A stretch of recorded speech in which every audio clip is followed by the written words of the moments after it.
later. What's up, everybody? Welcome to the Loud Spot. I'm your host, Sebastian, right out of Oklahoma City. I am joined by my co-host tonight, Southern Flame Dawn McIntyre, in the building, not in my building, in her own building. Hi. And then we're hanging out with Alonna Weaver from 570 Press. How are both of you ladies doing tonight? Fantastic. I'm doing pretty well. That's good. I'm excited you're here. And I noticed, so 570 Press, is that just online, or is that also like a magazine? Well, currently we are only online. We're looking into eventually going into a magazine, but as of right now, it's more cost efficient to stay online because people unfortunately don't really buy print too much anymore. And that's the sad reality of it. I know. I miss print so much. Like, I miss being like in the 90s and getting like a magazine. Even if I wasn't interested in the magazine, I'd pick it up and look at it anyways. And that's what drew people to watching or to reading it. And being online, you have to search for it. Right, exactly. You know, I just recently picked up a hit parader from 1997 at an auction, and I was like, you know what, this is a piece of history. I have to have this. Yeah, absolutely. I love novelty, like anything like from the 90s. If it's there, I will pick it up. So give us a little bit about, like, in a nutshell, before we dive into it more, what is 570? Sorry, a little dyslexic, I think, right now. What is 570 Press all about? What do you do? Well, we're all about supporting local and national bands. We're based here in the heart of Pennsylvania. So, you know, we have a pretty big music scene. It's mostly like rock and punk rock and metal. So we were just really into giving bands that may not have a chance to be featured in like alt press or anything like that, you know, kind of an outlet that they could have. So we're really all about that. We have been fortunate enough to feature some national artists. And, you know, we just want to give everybody a fair shot. We feature businesses, artists, photographers, the whole 9 yards. So pretty much anybody who has any kind of art form can come to us, and we 9 times out of 10 will support them. I have an art form. So I have an art. So would you do hip hop artist, or have you done hip hop artist or country artist, or is it just mostly rock and just rock genre blanketed? Well, a lot of the genres we get submitted are rock and metal, but we have had some country. We have had some hip hop artists. You know, I like rock and hip hop personally. I'm not a huge fan of country, but I still respect people that do country music. So I always give them a shot on, you know, our page, and I always give them a fair and honest review. And they know going into it that I'm not a big country fan, but you know, I'm supposed to be fair with them. If someone comes on with a country like, you know, you're my favorite country band I've ever had on here. Just tell them that. John, do you have any input on that? I did. Well, I had a question I was going to ask. I seen that you were doing something called the Big Break, and yes. I was wondering if you wanted to elaborate on that, because that caught my attention. Well, we were involved in this event called the Big Break, and what the Big Break is it was originally based in Colorado. And a gentleman by the name of Eyal, I'm sorry, I'm going to butcher his last name. So, so his name is Eyal, and he contacted me. I was originally supposed to be a sponsor, but, you know, with the pandemic and everything, I didn't really have the means to do that. So we just ended up, we're going to do some promotion for him and everything. And what he's doing is he's going to have bands enter in online, and you know, there's going to be, I think, 3 rounds, and they have to submit a homemade music video. Once they do that, then it goes into another round, and then it eventually culminates in a battle at the band's live event, which is judged by Josh Balls of Motionless in White and Aaron Bruck from Breaking Benjamin. Mm-hmm. Oh, that's cool. That's exciting. Yeah, definitely. He also strange and unusual. So what is it like working with those guys? Have you talked to them much yet? And they're judges, right?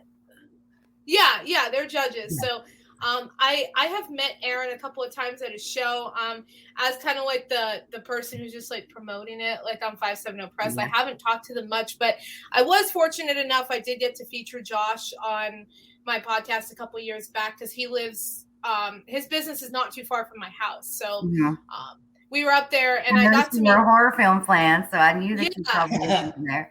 Oh yeah, of course. And the gentleman who played Eddie Munster was at his shop, so I got to meet him at the same time, and I got to feature Josh. And Josh is a really awesome dude. He does so much for the local scene, and he's super, super involved. That's fantastic. That's awesome. So you also have a podcast then? Yeah. I'm sweating now. Like, shit. Show's over. Goodbye. Jack of all trades. Yeah, no. The girlfriend episode, I loved it. I watched it. It was great. Oh, thank you. Yeah, that's a new little offshoot me and my cousin started doing. Because obviously we love horror. I mean, I have a whole horror tattoo sleeve, so. And being in press and having an online presence, interviewing bands, you kind of also have to have a podcast because it's going to drive people to, and vice versa, you're going to drive people to both avenues doing what you do. Now, you did say that, or I read anyways, that it started kind of on accident. That wasn't really the plan you were going with when you started 570 Press. So talk about that a little bit. How did you accidentally start 570 Press?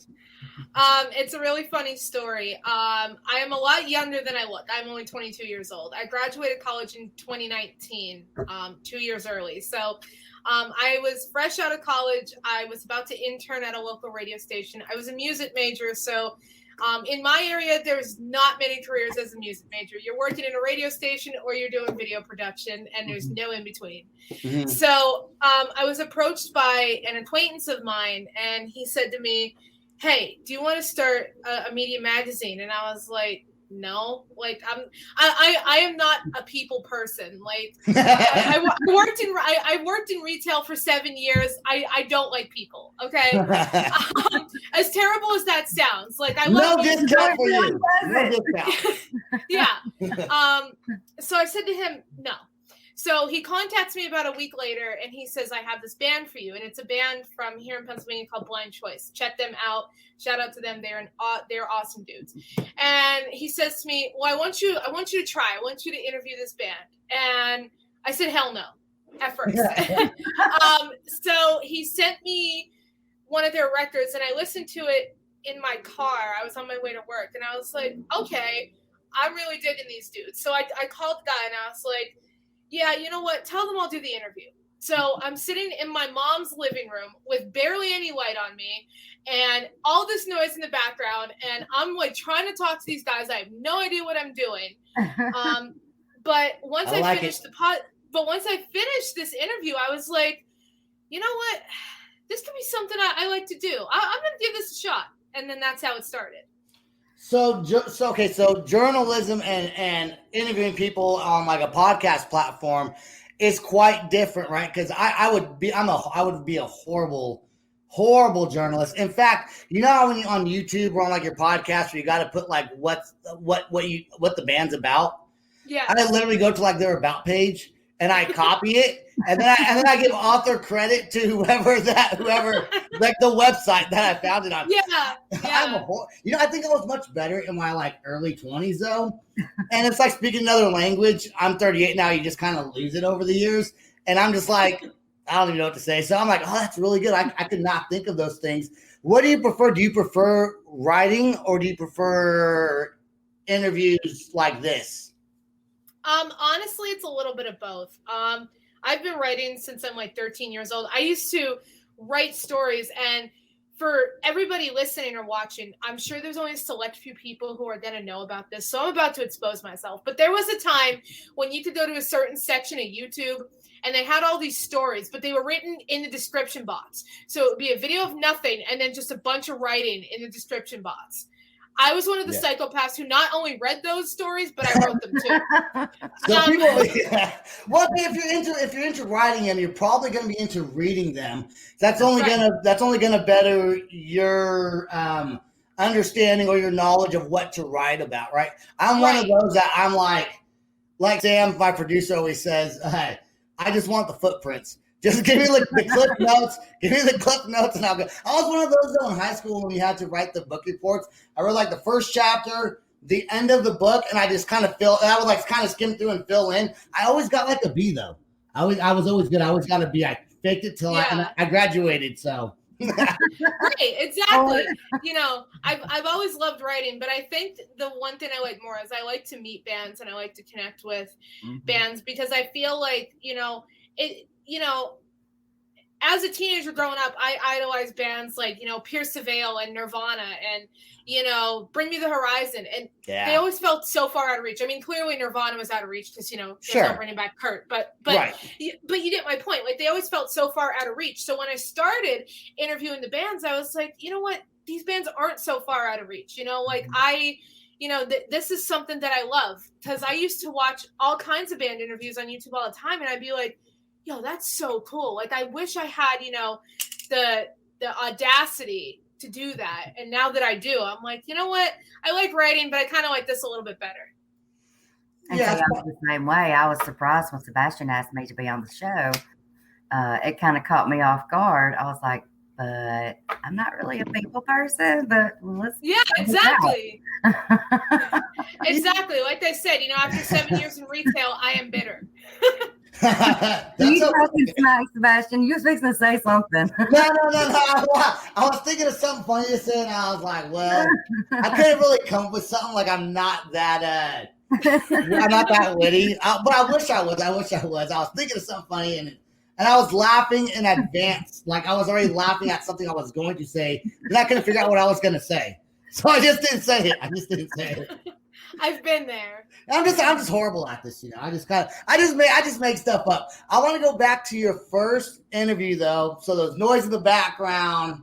You still loved it though, and you found a passion for it, right? From the very first interview. So what was your nervousness or hesitancy besides not being a people person? Were you scared that you were going to ask the right questions? Like, did you prepare for it, or did you just kind of wing it? I was actually really unprepared because I did not know when the interview was. The guy kind of just sprung it out on me. And I just told this story to the band recently too, and they found it hilarious. I find it hilarious.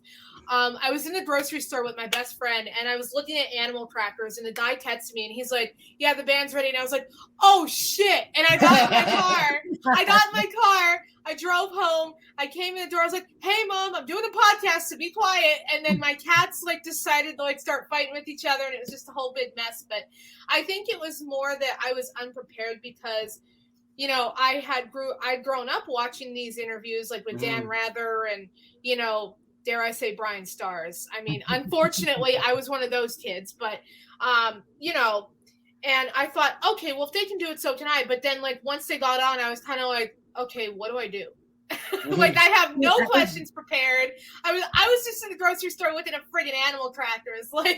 That's how you started. That's how you start the show. Hey guys, sorry, I was with the animal crackers. Welcome to the show. Yeah, exactly. Do you not find it more comforting now, seeing that they're so idolized on media? Once you start talking to them and they're just normal people like I am, kind of. Yeah. Yeah, exactly. I'm not gonna fake it and call myself normal, but you know what I mean. They're people, and you're like, exactly. Let's vibe, Yeah, and I mean, every person I've met who's rather idolized, be it Josh Balls, or I was very lucky to meet all of Saving Abel, and I got a